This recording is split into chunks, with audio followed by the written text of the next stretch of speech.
Mari sama-sama kita berdoa sebelum kita membaca merenungkan firman Tuhan. Kami datang dalam ucapan syukur di hari perhentian yang Kau berikan kepada kami. Terima kasih untuk kasih setiamu yang terus nyata di dalam sepanjang hidup kami. Dan hari ini kembali kami akan membuka firman-Mu ya Tuhan. Kami mohon bukalah juga hati kami. Jadikanlah hati kami seperti tanah yang baik, supaya ketika benih firman-Mu ditaburkan boleh sungguh-sungguh berakar, bertumbuh dan juga berbuah nyata di dalam hidup kami. Berkati hamba-Mu yang menyampaikan, setiap kami yang mendengar, Tuhan tolong kami semua, agar kami bukan hanya jadi pendengar-pendengar firman yang setia, tapi mampukan dengan kuasa dan pertolongan dari Roh-Mu yang kudus, kami dimampukan menjadi pelaku-pelaku firman-Mu di dalam kehidupan kami. Bersabdalah ya Tuhan, kami anak-anak-Mu sedia mendengarnya. Di dalam satu nama yang kudus, nama yang berkuasa, nama Tuhan kami Yesus Kristus, kami menyerahkan pemberitaan firman. Amin. Shalom, selamat hari Minggu, jemaat yang dikasihi dalam Tuhan Yesus Kristus. Kita bersyukur kepada Tuhan, kesempatan beribadah Tuhan berikan kepada kita sekali lagi. Tongkat estafet, itulah yang menjadi tema kita pada hari ini. Jika kita melihat perlombaan lari estafet, maka tongkat estafet menjadi sebuah simbol di mana pelari sebelumnya menyerahkan tongkat itu kepada pelari sesudahnya. Sehingga di dalam kita menghayati akan hal ini juga dalam kehidupan kita bergereja. Ini pun bisa kita pahami dengan istilah yang biasa disebut regenerasi. Apa itu regenerasi? Regenerasi adalah upaya mempersiapkan generasi berikutnya untuk meneruskan pelayanan dalam gereja sesuai tentunya dengan visi dan misi dari Tuhan. Dan di dalam Alkitab kita melihat banyak nasihat yang diberikan untuk memastikan upaya ini boleh terjadi. Dan bukan hanya di dalam gereja, bahkan di dalam lingkungan yang paling kecil seperti keluarga. Amsal 22 ayat 6 misalnya mengatakan, didiklah orang muda menurut jalan yang patut baginya.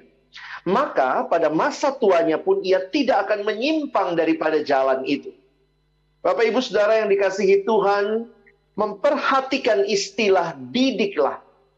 Di dalam terjemahan berbahasa Inggris, digunakan istilah train. Train is not only teach, bukan hanya ngajar supaya tahu, tetapi train lebih berkaitan dengan mendidik, melatih sampai bisa. Wah, itu sebuah tanggung jawab yang sangat penting. Jika Bapak Ibu orang tua membesarkan anak, mungkin Bapak Ibu memahami apa artinya train.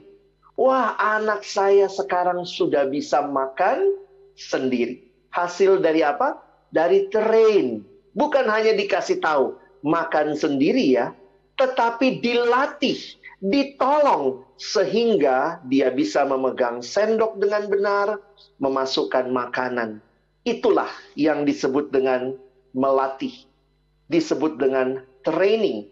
Di dalam Alkitab kita melihat bagaimana generasi yang sebelumnya juga mempersiapkan generasi selanjutnya. Misalnya kita melihat bagaimana contoh teladan dari Musa misalnya melatih, mempersiapkan next leader Yosua. Kita melihat bagaimana Tuhan Yesus mempersiapkan juga para rasul pada waktu itu untuk melanjutkan tugas ketika Yesus kembali ke surga. Dan juga salah satu teladan yang menarik untuk kita perhatikan adalah bagaimana Rasul Paulus boleh melatih anak rohaninya Timotius untuk melanjutkan pelayanan, mempersiapkan Timotius untuk mengambil tongkat estafet yang diteruskan oleh Paulus kepada Timotius. Bagian firman Tuhan yang akan mendasari perenungan kita diambil di dalam 2 Timotius pasal yang keempat, ayat yang pertama sampai dengan ayat yang ke-8. Saya akan membacakannya bagi kita. 2 Timotius 4 ayat 1 sampai dengan ayat yang ke-8.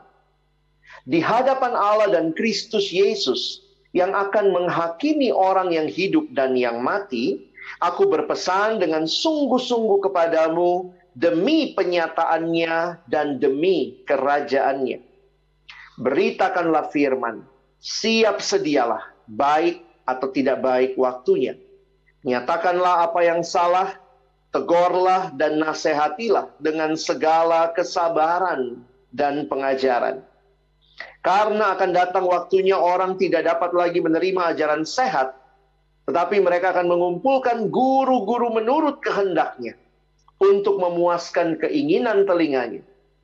Mereka akan memalingkan telinganya dari kebenaran dan membukanya bagi dongeng.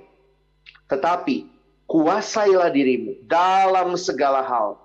Sabarlah menderita, lakukanlah pekerjaan pemberita Injil, dan tunaikanlah tugas pelayananmu. Mengenai diriku, darahku sudah mulai dicurahkan sebagai persembahan, dan saat kematianku sudah dekat. Aku telah mengakhiri pertandingan yang baik, aku telah mencapai garis akhir, dan aku telah memelihara iman. Sekarang telah tersedia bagiku mahkota kebenaran yang akan dikaruniakan kepadaku oleh Tuhan Hakim yang adil pada harinya. Tetapi bukan hanya kepadaku, melainkan juga kepada semua orang yang merindukan kedatangannya. Ketika membaca 2 Timotius pasal yang keempat, ini adalah bagian terakhir dalam surat 2 Timotius. Bahkan beberapa penafsir mengatakan bahwa ini adalah surat terakhir di akhir hidup Paulus sebelum akhirnya Paulus mati sebagai martir. Demikian yang dicatat di dalam sejarah gereja. Apa sebenarnya situasi yang terjadi pada masa itu? Jika kita memperhatikan latar belakang dalam penulisan surat ini, ada kondisi yang terjadi pada saat itu, di mana kekristenan pada waktu itu mengalami ancaman yang besar ketika kekristenan ada di daerah pada waktu itu, daerah bagian barat Asia Kecil. Secara khusus di kota Efesus, tempat Paulus meminta Timotius untuk melayani. Efesus merupakan kota metropolitan pada waktu itu, dengan berbagai bagian-bagian yang menarik, filsafat-filsafat yang menarik ada di sana. Di tengah situasi itu, Paulus meminta Timotius untuk melayani di kota Efesus. Ada dua ancaman yang melanda gereja pada masa itu, gereja yang masih sangat minoritas. Ancaman yang pertama datangnya dari luar, yaitu dari pihak orang-orang yang tidak senang dengan kekristenan. Secara khusus, mereka yang menindas kekristenan, menganiaya orang Kristen, justru karena orang-orang Kristen memiliki hidup yang baik. Jadi bukan karena hidup mereka tidak baik, tetapi justru karena kehidupan mereka yang saleh, mereka juga mengalami penganiayaan dari pihak luar. Tetapi ada ancaman yang kedua, yaitu ancaman yang muncul dari dalam gereja, yaitu adanya penyesat, guru-guru yang palsu. Dan kalau kita membaca keseluruhan 2 Timotius, kita akan melihat bagaimana Paulus meneguhkan Timotius di tengah-tengah ancaman penganiayaan dan ancaman penyesatan yang melanda gereja Tuhan pada waktu itu.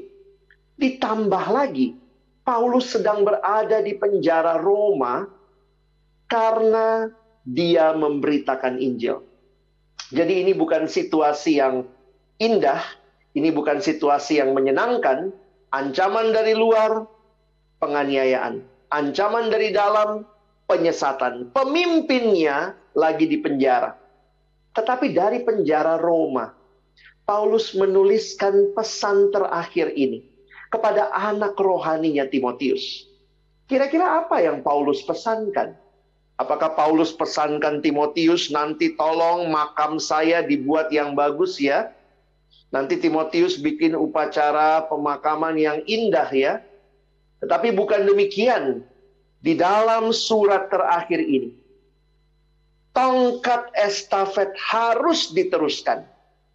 Karena itu, muncul perintah yang Paulus berikan kepada Timotius yang sangat jelas di dalam 2 Timotius pasal 4, ayat kedua dan ayat yang kelima. Perhatikan. Ini adalah perintah untuk terus memberitakan Injil. Beritakanlah firman, siap sedialah, baik atau tidak baik waktunya. Nyatakanlah apa yang salah, tegurlah dan nasihatilah dengan segala kesabaran dan pengajaran. Ayat yang kelima, tetapi kuasailah dirimu dalam segala hal. Sabarlah menderita, lakukanlah pekerjaan pemberita Injil dan tunaikanlah tugas pelayananmu. Perhatikan di tengah-tengah situasi yang sulit, Paulus menegaskan bagaimana Injil harus terus diberitakan. Tongkat estafet itu bukan hanya peralihan generasi, tetapi ada berita Injil yang menyelamatkan yang harus didengar. Bukan hanya oleh generasi Paulus, tetapi oleh generasi Timotius dan bahkan selanjutnya. Karena itu menarik sekali. Di akhir kehidupan Paulus, pesan utamanya, teruslah memberitakan Injil, hai anakku Timotius. Teruslah memberitakan Injil pada segala kesempatan, dalam segala kebenaran, dan dengan segala usaha. Dan bukan kali pertama Paulus menyampaikan itu di dalam surat 2 Timotius. Tetapi di dalam pasal yang kedua, 2 Timotius pasal yang kedua, di dalam ayat yang kedua, Paulus juga sudah menasihatkan Timotius. Apa yang telah engkau dengar daripadaku di depan banyak saksi, percayakanlah itu juga kepada orang-orang yang dapat dipercayai, yang juga cakap mengajar orang lain. Perhatikan, di dalam ayat yang sederhana ini, ada 4 generasi yang Paulus sampaikan. Pertama Paulus ya, apa yang telah engkau dengar daripadaku, dari Paulus. Engkau ya anak rohaninya Timotius. Percayakanlah Timotius kepada orang yang dapat dipercaya. Ini generasi yang ketiga. Yang juga cakap mengajar orang lain. Ini generasi yang keempat. Menunjukkan bahwa Injil harus diberitakan. Untuk orang-orang boleh datang dan mengenal siapa Yesus. Dan kalau generasi Paulus akan segera berlalu, maka Timotius harus meneruskan kepada generasinya, kepada generasi selanjutnya, dan terus selanjutnya, demikian selanjutnya. Ada 3 alasan yang Paulus sampaikan. Mengapa Injil harus diberitakan? Ada 3 alasan yang Paulus berikan di dalam ayat-ayat yang kita baca tadi. Mari kita lihat 3 alasan ini. Kita mulai alasan yang pertama. Di dalam 2 Timotius pasal 4 ayat yang pertama. Alasan pertama adalah karena Yesus Kristus pasti datang untuk yang kedua kalinya. Menarik sekali memperhatikan ayat yang pertama. Di hadapan Allah dan Kristus Yesus yang akan menghakimi orang yang hidup dan yang mati. Aku berpesan dengan sungguh-sungguh kepadamu, demi penyataannya dan demi kerajaannya. Bapak Ibu Saudara yang dikasihi Tuhan, perhatikan, Yesus akan datang kedua kali. Dan itu iman Paulus. Sebuah kepastian yang dia pegang. Dan kali yang kedua, Yesus tidak datang sebagai bayi mungil sebagaimana kedatangannya yang pertama ke dalam dunia. Kali yang kedua, Yesus akan datang sebagai hakim dan raja yang akan menuntut pertanggungan jawab dari setiap orang. Dan inilah alasan dikatakan Paulus bahwa semua orang akan menghadap tahta Kristus. Karena itu kiranya mereka mengenal siapa Yesus supaya akhirnya pengadilan terakhir itu juga boleh menyatakan Siapa yang percaya akan mendapatkan hidup yang kekal. Berita Injil adalah berita tentang hidup kekal di dalam Kristus. Dan karena dia akan datang, dan dia pasti datang, biarlah terus disampaikan dari generasi kepada generasi. Namun bukan hanya itu. Ada alasan yang kedua di dalam ayat yang ketiga dan ayat yang keempat. Perhatikan ayat-ayat ini.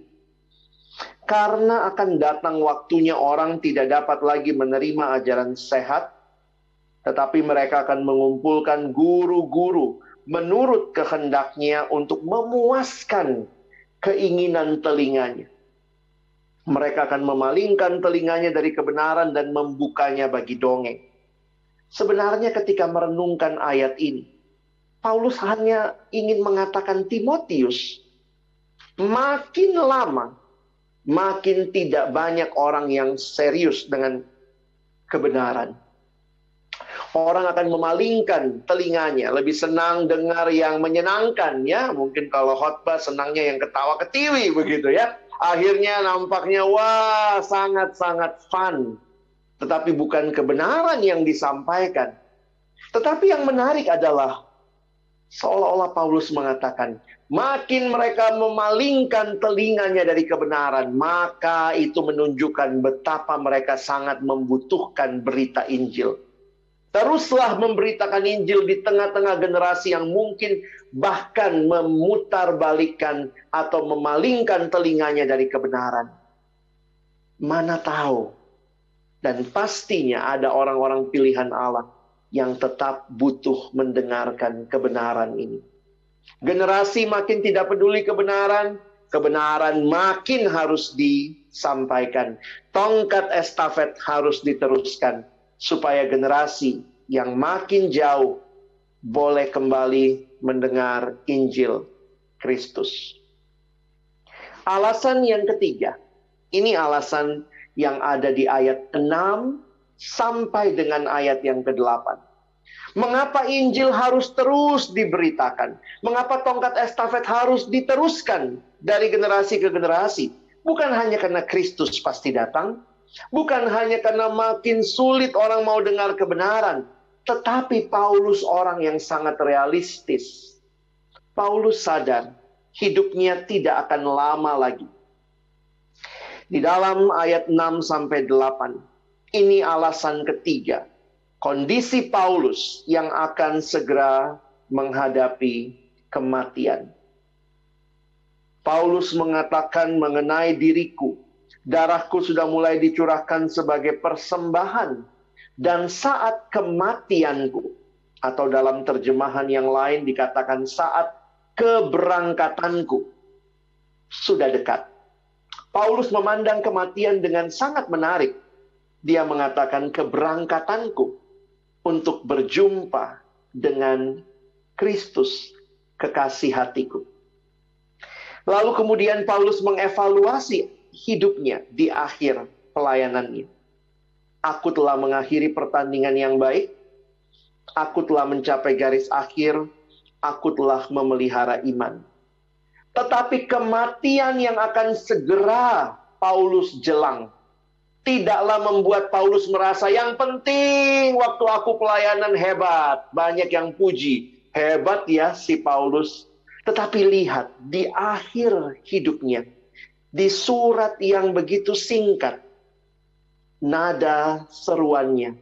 Timotius, teruskan berita Injil. Timotius ini tongkat estafet. Lanjutkan berita itu.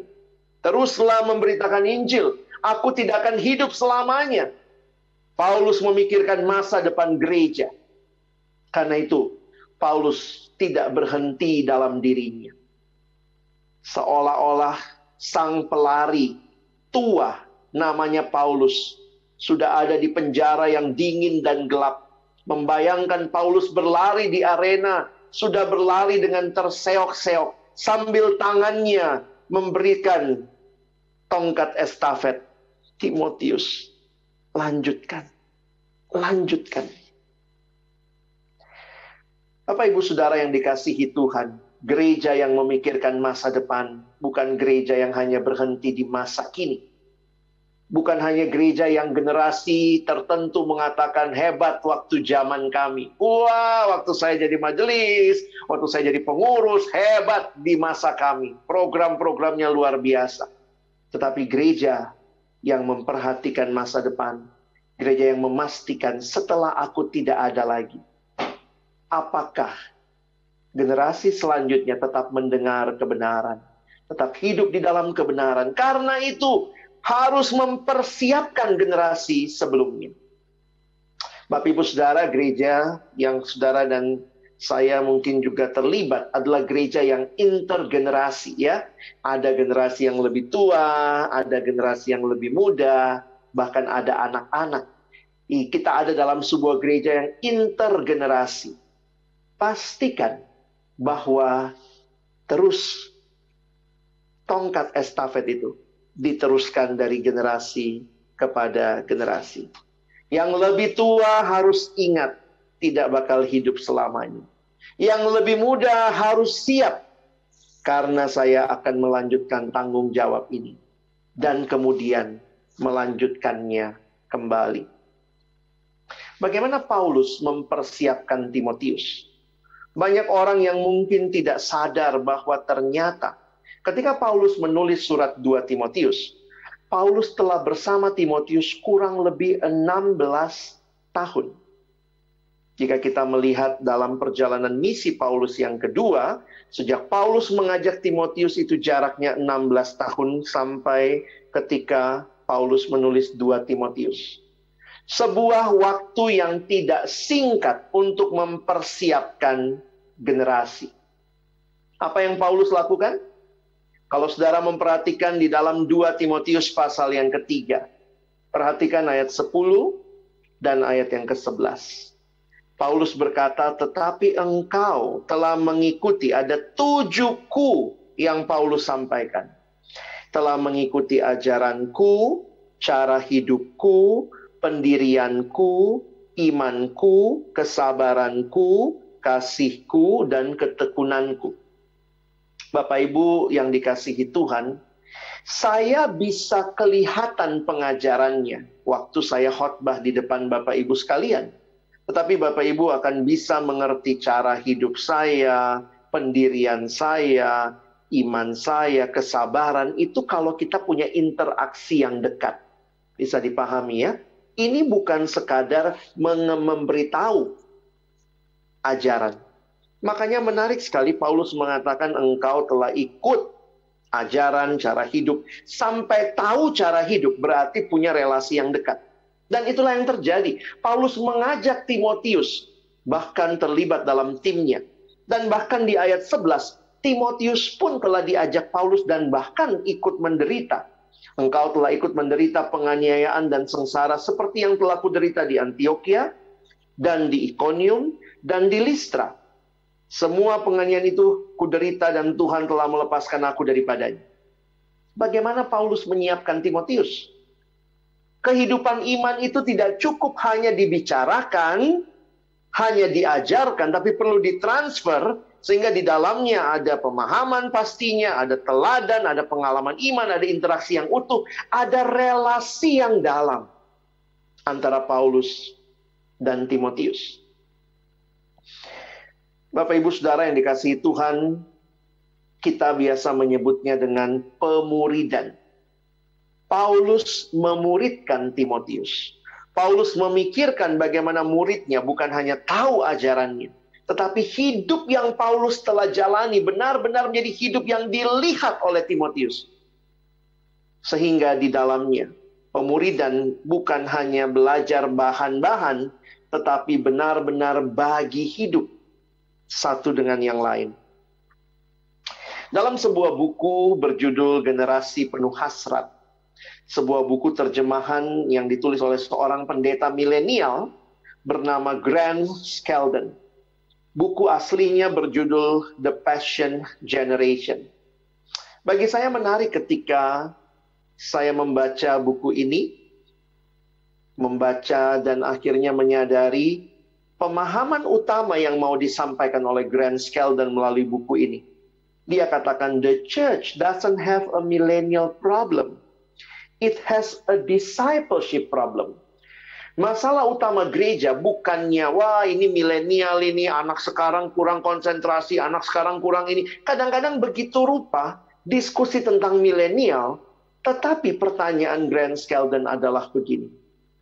Apakah generasi sebelumnya benar-benar menyiapkan generasi sesudahnya untuk melanjutkan tanggung jawab? Dan itu terjadi ketika ada pemuridan di dalam gereja. Generasi yang lebih tua memimpin generasi yang lebih muda. Kalau saya tidak mau generasi muda ini menjadi anak-anak yang seperti ini, seperti ini, seperti ini, itu yang saya takutkan. Apa yang saya lakukan? Bukan hanya dibicarakan, bukan hanya dibahas, tetapi saya memberi diri, mendampingi mereka, berjalan bersama mereka, menemani mereka. Itu yang Paulus lakukan kepada anak rohaninya Timotius. Berjalan bersama, membagi hidupnya. Pastor Grant Skeldon dalam bukunya menuliskan untuk dua generasi. Untuk yang lebih tua, dan dia juga menuliskan untuk generasinya dan lebih muda. Dia harus ingatkan bahwa yang tua harus siap untuk mendidik, memuridkan yang muda. Dan yang muda harus siap dimuridkan. Mari belajar juga untuk melihat bagaimana Tuhan memakai generasi yang lebih tua untuk membangun kehidupan kita. Saya pikir di dalam gereja tidak seharusnya terjadi persaingan antara generasi. Atau bahkan menjelek-jelekkan. Wah, yang tua nggak tahu diri. Terus yang tua juga bilang, yang muda nggak bisa diharapkan. Akhirnya seringkali dalam gereja antar generasi, yang terjadi adalah saing-saingan. Siapa yang lebih bagus? Siapa yang lebih baik? Dan akhirnya kita bukan membangun gereja, kita bersaing di dalam gereja. Harusnya gereja saling membangun satu sama lain. Yang tua butuh yang muda, yang muda butuh yang tua. Yang muda ini seringkali dengan kemudaannya, semangatnya, punya kemampuan, tapi mungkin kurang hikmat. Nah, yang tua dengan pengalaman bisa membagikan hikmat kehidupan. Betapa indahnya ketika ini menjadi sebuah kesatuan yang indah, yang di dalamnya saling berbagi untuk membangun tubuh Kristus. Saya bersyukur melihat masa pandemi dengan segala hal yang kita sesali karena tidak bisa begini, tidak bisa begitu. Tetapi masa pandemi ini menunjukkan betapa generasi saling membutuhkan. Yang tua susah, nggak ngerti gimana Zoom. Tanya sama yang muda. Gimana mau kebaktian minggu? Yang muda bukain YouTube. Jadi akhirnya saya melihat, ya kita saling membutuhkan kok. Tidak ada yang lebih baik. Warisan yang harusnya ada adalah yang tua memberikan teladan bagi yang muda. Dan yang muda siap belajar dari yang tua. Jadilah teladan, tetapi mau melakukan dan menerima teladan. Ini juga bagian yang penting. Kiranya di dalam gereja terjadi hal seperti ini. Sehingga gereja bukan hanya menjadi gereja milik orang tua. Atau bahkan di beberapa gereja orang tuanya disingkirkan. Gereja hanya menjadi milik orang muda. Tidak. Gereja adalah milik kita. Bersama. Di dalam Kristus. Antar generasi. Tetapi kita pun harus berpikir bagaimana generasi ke depan bisa terus mendengarkan berita Injil. Proses regenerasi terbaik dimulai dengan adanya life transfer. Membagi hidup. Adanya pemuridan. Di mana generasi yang sebelumnya boleh membangun generasi selanjutnya. Dan ini yang kiranya terjadi. Dalam prinsip regenerasi, seringkali yang tua ke yang muda terjadi seperti ini. Pertama-tama saya melakukan, yang tua melakukan, kamu yang muda lihat. Nanti kemudian saya melakukan, sekarang mulai dilibatin, kamu bantu ya. Lalu selanjutnya, kamu yang melakukan, saya yang bantu. Dan akhirnya, kamu melakukan, saya yang lihat. Sehingga akhirnya terjadi regenerasi. Prinsipnya mengalami, dilibatkan, dan akhirnya diutus. Kiranya ketika kita mendengarkan firman Tuhan hari ini, kita sama-sama mengevaluasi bagaimana gereja kita. Kiranya menjadi gereja yang meneruskan tongkat estafet itu. Karena setiap generasi paham betul bagaimana saya harus melanjutkan kepada generasi selanjutnya. Dan memastikan prosesnya berlangsung dengan baik. Saya menutup dengan kutipan dari pendeta John Piper. Dalam satu kutipannya berbahasa Inggris, dia mengatakan, "It is the biblical duty of every generation of Christians to see to it that the next generation hears about the mighty acts of God." Ini adalah tugas tanggung jawab Alkitabiah, seturut dengan apa yang Alkitab nyatakan. Bagaimana memastikan bahwa setiap generasi selanjutnya tetap mendengar tentang Allah yang dahsyat, yang maha besar, yang kuasa itu. Kiranya kita boleh serius untuk melanjutkan tongkat estafet ini dari generasi kepada generasi. Kiranya Tuhan menolong kita, bukan cuma jadi pendengar-pendengar firman yang setia, tapi sungguh boleh jadi pelaku-pelaku firman-Nya. Mari kita berdoa. Tuhan, terima kasih untuk firman-Mu. Terima kasih untuk setiap kebenaran yang mengingatkan kami, memerdekakan kami untuk kami hidup bagi-Mu. Kami sungguh bersyukur karena di dalam gereja Tuhan kami hadir dari berbagai generasi. Bukan untuk bersaing, tetapi untuk sama-sama berbagi dan saling membangun. Memastikan setiap generasi mendengar tentang Allah yang hidup dan berkuasa.